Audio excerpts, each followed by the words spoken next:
time to wake up the beast.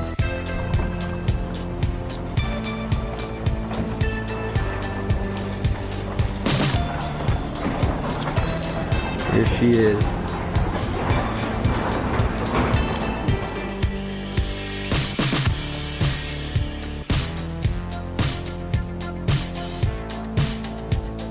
Take out the trickle charger first.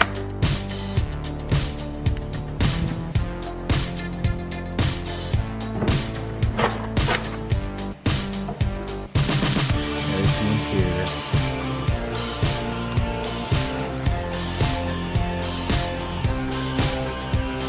Closing the door every time. Here we are in the interior. So first thing, as you guys can see, this is the key right here. Front, back. This car actually has a keyless entry, so you don't actually have to put the key anywhere. You just keep it right there in the middle. Just hit the button. Let it load up. You can see the battery getting everything ready. Car right there. Foot on the brake.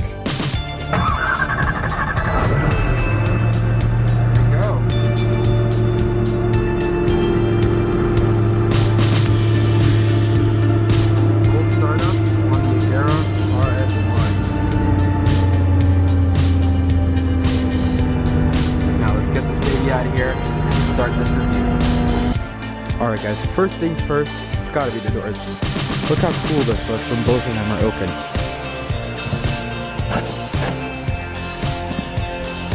In my opinion, by far the coolest doors on any car. Not just the hypercars, just any car in general, these doors gotta be the coolest.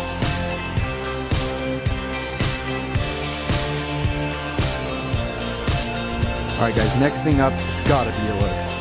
In many people's eyes, this car is the best looking hypercar on the road today, and I think I gotta agree with that. Every angle, got the louvers, got the polished carbon wing, roof scoop, doors, interior, everything about this car just looks good. And you check out the headlights. Got full carbon in the headlights with black anodized metal. Just everything about this car looks so mean. Next up, Transformers mode. Just check out how cool this looks. The entire front bonnet opens up, the entire rear bonnet opens up, and this thing just looks like a Transformer. Now we can go into the engine details here. We have a twin turbo V8 producing almost 1400 horsepower on E85. E85 is a special type of gas that's kind of difficult to find here in America, but we have like maybe 3 or 4 gas stations here in LA, which is pretty useful. We go fill up those tanks, as you can see right there.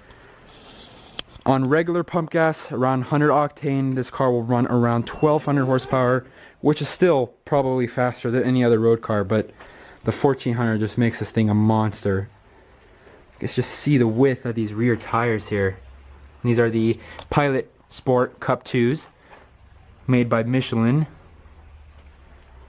Very good tires if they are warmed up.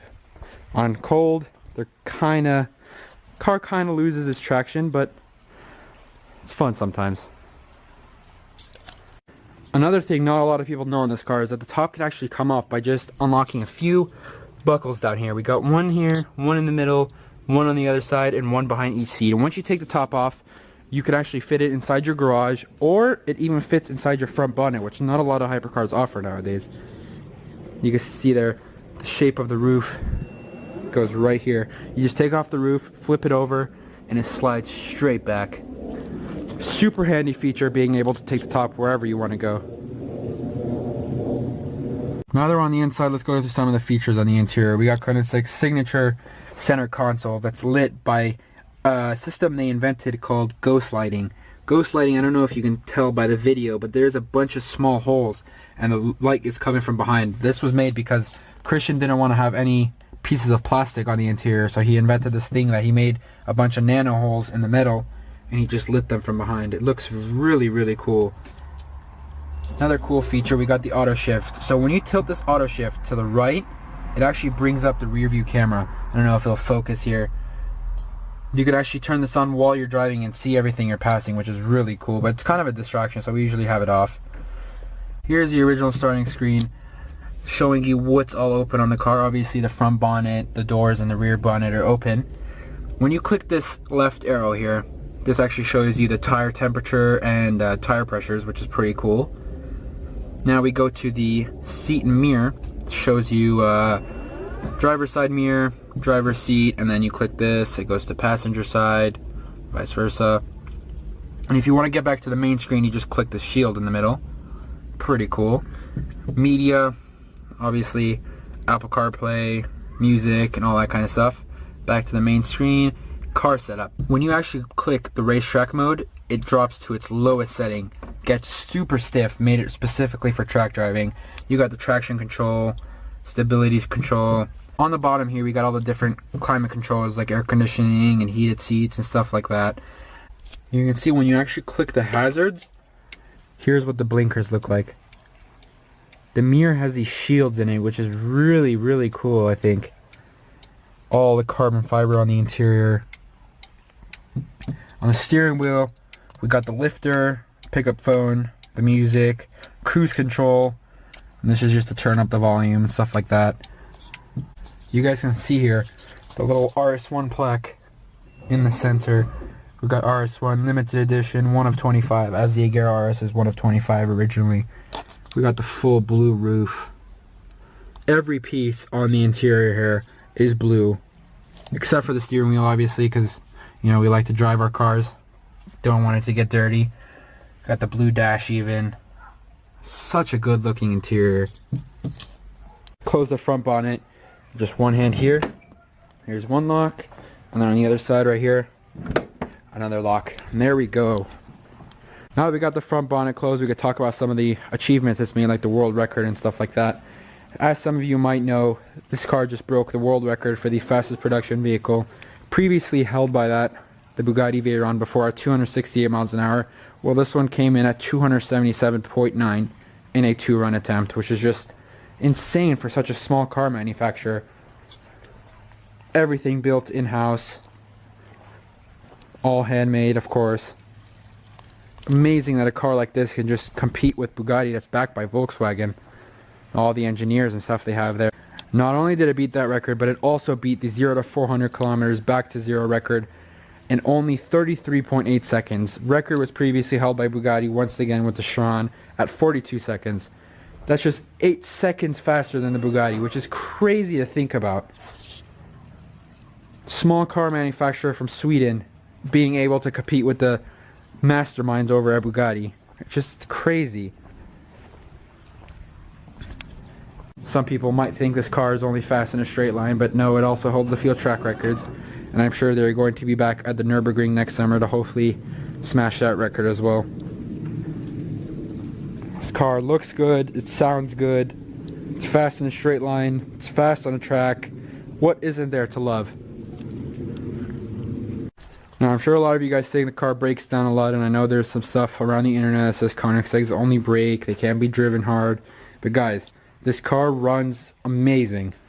Amazing, amazing. Like maybe some of the older cars might break down, but I know some of the newer Ageras and the Regeras, they're running pretty good.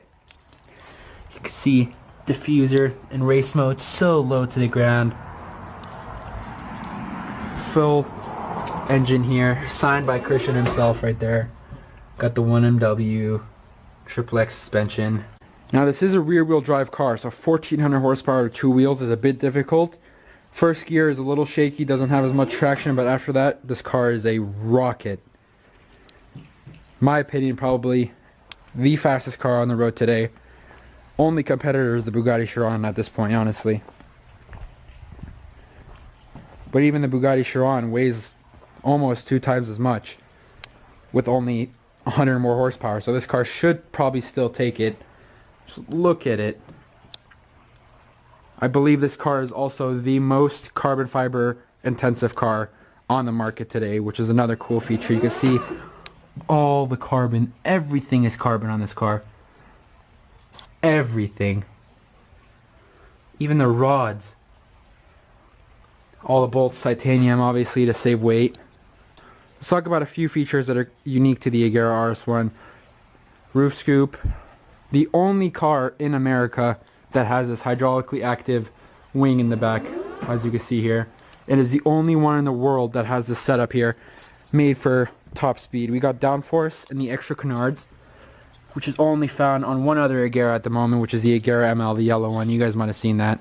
It's the only one that has that, the roof scoop, the wing, and the 1MW engine. So this car was basically made for straight line speed. It'll still kill the track, but obviously those other cars that have the top mounted wing, stuff like that, will be faster around track. But honestly, how many times are we going to track this car? Once, twice? It's not going to make a difference for us. We're not serious track drivers. Alright guys, I think that's all for today's video. Hopefully you enjoyed this little overview and why I think the Agera RS is the best hypercar. Let me know if you enjoyed and if you would like to see one on the Bugatti. Maybe I'll make that my next video. And yeah, hopefully you enjoyed. Subscribe if you're new. Like the video, and I will see you guys in the next one. Peace.